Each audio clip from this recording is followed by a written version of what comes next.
నిజంగానే దాని కడుపున పుట్టగలిగితే అంతకన్నా అదృష్టం ఇంకొకటి ఉండదు. నన్ను వదిలి వెళ్ళనన్నాడు. ఇప్పుడు చూడు వెళ్ళిపోయాడు. నేను ఒక హంతకురాలి అవినాష్. నా మూర్ఖత్వంతో నిన్ను చంపుకున్నాను. చివరికి నా కన్న బిడ్డని కూడా తండ్రి ప్రేమకి దూరం చేసి అనాథని చేశాను. నువ్వే మా డాడీని చెప్పేశావు. నీ వల్లే మా డాడీ చనిపోయాడు. మున్ని, తప్పమ్మా, అలా మాట్లాడకూడదు. కలువరేకుల్లాంటి నీ కళ్ళు, చందమామ లాంటి నీ మోము, దొండపండు లాంటి నీ పెదవులు చూసి పులకించే నా మనసు. అటు నీకు భర్త ఉన్నాడంటూ నీ భర్తకు నువ్వు దూరంగా ఉన్నావు. ఇటు నా భర్త బతికుండి నేను ఆయనకి దూరం అయ్యాను. అందుకే మమ్మీ, ఇప్పుడు నేను భార్య స్థానం కంటే తల్లి స్థానాన్ని కోరుకుంటున్నాను. డిస్టర్బ్ చేయకు, డిస్టర్బ్ చేయకు మమ్మీ.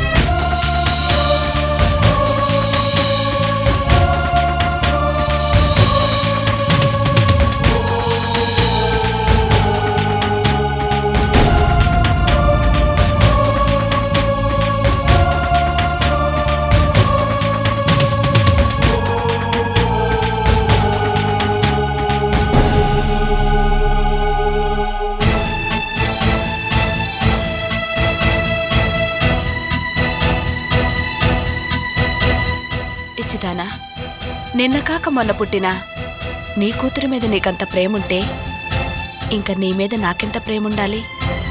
నా భర్త ఎవరా అని పదే పదే అడుగుతున్నావు. నీకు చెప్పకూడదని కాదమ్మా, చెప్పలేని పరిస్థితి నాది. అర్థం చేసుకో తల్లి, అర్థం చేసుకో.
ఎందుకలా కంటతడి పెడతావు నేస్తం?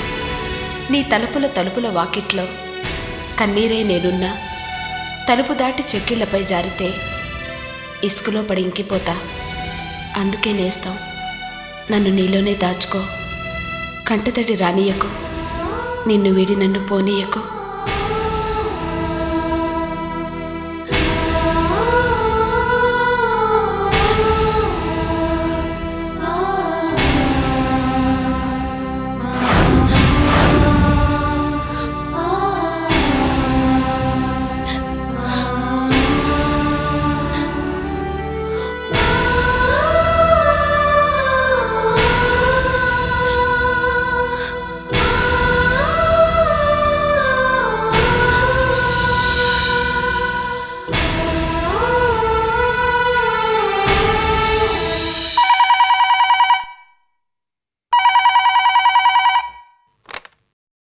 హలో, ఎవరు మాట్లాడుతున్నారు? హలో, నేను శంకర్ని, ట్యాక్సీ ఓనర్ని మాట్లాడుతున్నాను. నమస్తే సార్, బాగున్నారా? ఏ ఇప్పుడు గుర్తొచ్చానా? బాగున్నారా అని అడుగుతున్నావు? అది కాదు సార్. ఇన్నాళ్ళు నా దగ్గర ట్యాక్సీ నడిపి చెప్పా పెట్టకుండా రావడం మానేశావు. క్షమించండి సార్. అసలు ఏం జరిగిందంటే... ఏం జరుగుతుంది? అవసరం తీరిపోయింది. అవసరమైతే కాళ్ళు, లేకపోతే జుట్టు పట్టుకోవడం మీలాంటి వాళ్ళకి అలవాటేలే. సార్, మీరు నన్ను అపార్థం చేసుకుంటున్నారు. బాగా అర్థం చేసుకున్నాను. లేకపోతే ఇంతకాలం నీ అవసరానికి నా ట్యాక్సీ నడిపాను, కనీసం ఒక్క మాటైనా చెప్పకుండా మానేస్తావా? ఇంకెప్పుడు నీ ముఖం నాకు చూపించకు.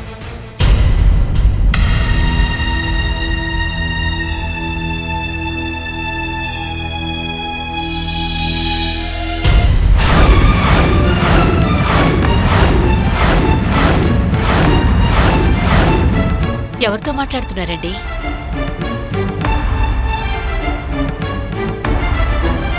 ఈ మధ్య నాకు తెలియకుండా చాలా విషయాలు దాచేస్తున్నారు.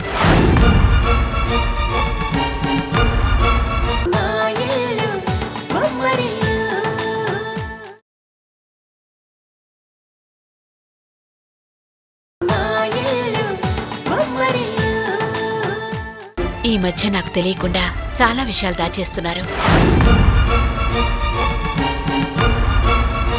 అడుగుతున్నది మిమ్మల్ని. ఎవరితో మాట్లాడుతున్నారు చెప్పండి. ఏంటే నీతో చెప్పేది?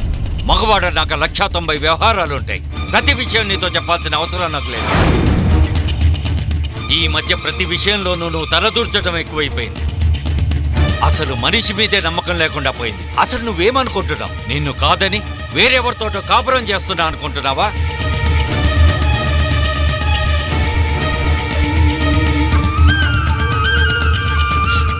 అసలు మీకేమైందండి? ఎప్పుడు నన్ను పల్లెత్తు మాట కూడా అన్ని మీరు ఈ మధ్య ప్రతి చిన్న విషయానికి కోపడుతున్నారు, విసుక్కుంటున్నారు.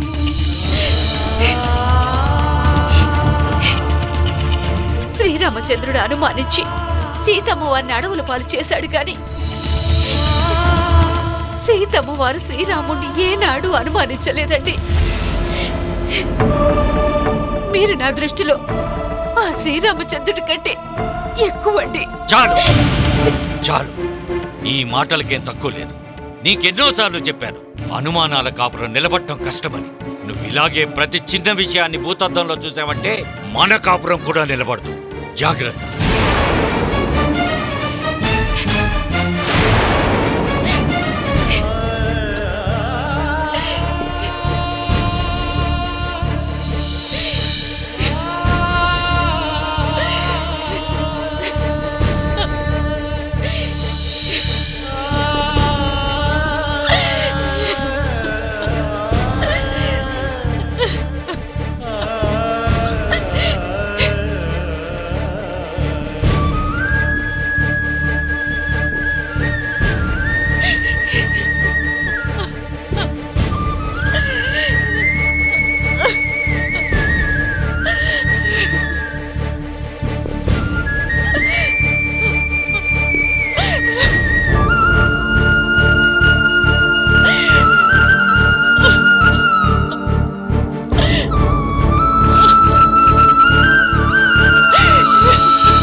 నన్ను అర్థం చేసుకోబోనా? నేనేం చేసినా నిన్ను సుఖపెట్టడానికి అన్న విషయాన్ని అర్థం చేసుకో. నా మూలంగా నువ్వు అనుభవిస్తున్న కష్టాల్ని చూసి నా గుండె తరుక్కుపోతుంది బోనా. ఆ ఆవేదనలో ఒక్కోసారి నేనేం మాట్లాడుతున్నాను నాకే అర్థం కావటం లేదు. అనవసరంగా నోటికొచ్చినట్లు మాట్లాడి నిన్ను బాధ పెట్టాను. క్షమించిపో.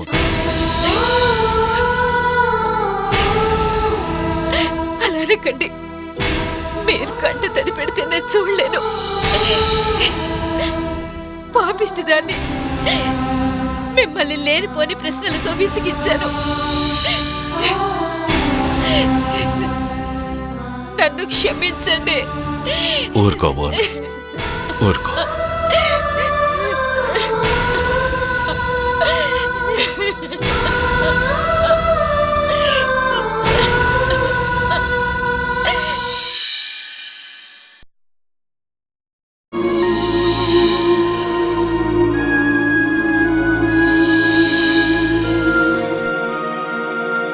దేవుడా, నన్ను తొందరగా పెద్దదాన్ని చేసేయి. నేను పెద్దదాన్ని అయిపోతే మా నాన్న నా కడుపులో పుడతాడంట.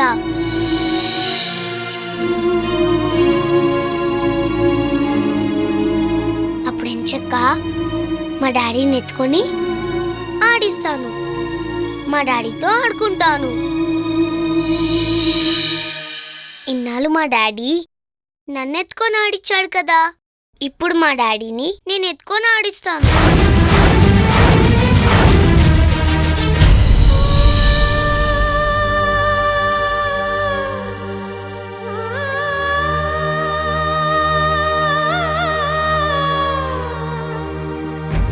మున్ని,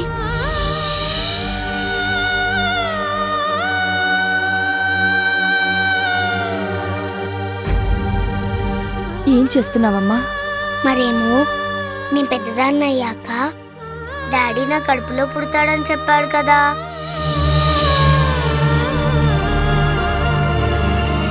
అందుకే నన్ను తొందరగా పెద్దదాన్ని చేసేమని దేవుడికి దండం పెట్టుకుంటున్నాను.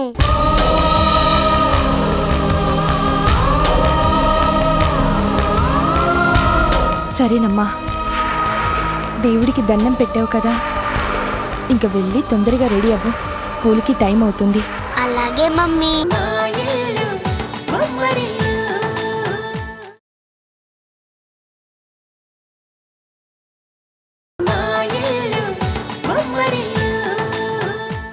దేవుడికి దండం పెట్టావు కదా, ఇంక వెళ్ళి తొందరగా రెడీ అవ్వు, స్కూల్కి టైం అవుతుంది. అలాగే మమ్మీ. వెళ్ళు.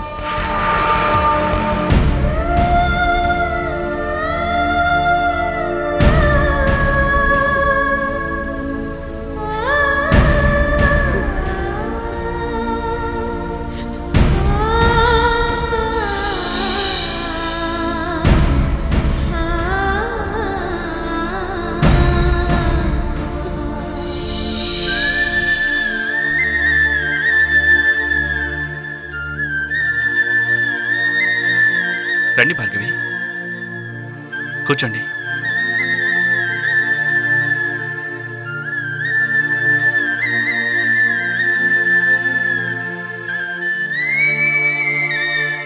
విన్నారా అవినాష్ గారు, మున్ని ఎలా మాట్లాడుతుందో? ఏమైంది? మొన్న ఏమన్నా తప్పుగా మాట్లాడిందా? అది కాదు అవినాష్ గారు, ఆ 10 ఏళ్ల పసిది దేవుడికి పూజ చేస్తూ ఏం కోరుకుంటుందో తెలుసా? ఆ దేవుడు తనని తొందరగా పెద్దదాన్ని చేసేయాలంట. అలా చేస్తే మీరు తన కడుపున పుడతారని చెప్పారంట. అందుకే తను దేవుడికి పూజ చేస్తూ తొందరగా పెద్దదాన్ని చెయ్యాలని కోరుకుంటోంది. మున్ని చాలా తెలివైంది. తన ప్రశ్నలకు జవాబు చెప్పలేక అసలు ఏం మాట్లాడాలో అర్థం కాని పరిస్థితిలో తనతో నేను అలా చెప్పాను. పిచ్చి పిల్ల నా మాటలే నిజమనుకొని ఆ దేవుడికి పూజలు చేస్తోందన్నమాట.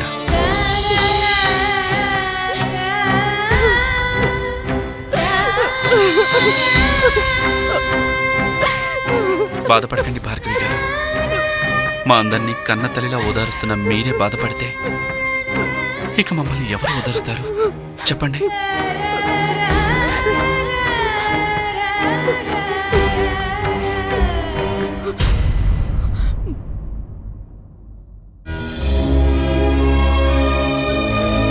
అయినా నేను చనిపోయిన తర్వాత వైజయంతి గారు మిమ్మల్ని ఎన్నో ప్రాబ్లమ్స్కి గురి చేయొచ్చు.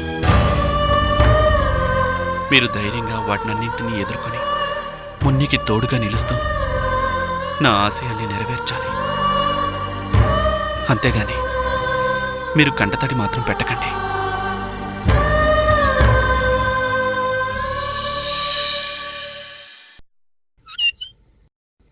మేడం, ఎస్, ఎవరు కావాలి? శిరీష గారంటే నేనే. ఏం కావాలి? మీకు లెటర్ వచ్చింది. నాకా?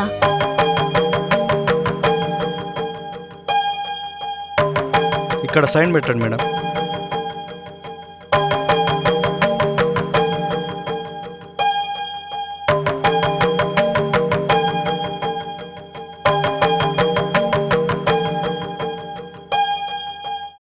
అవినాషా?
బొమ్మ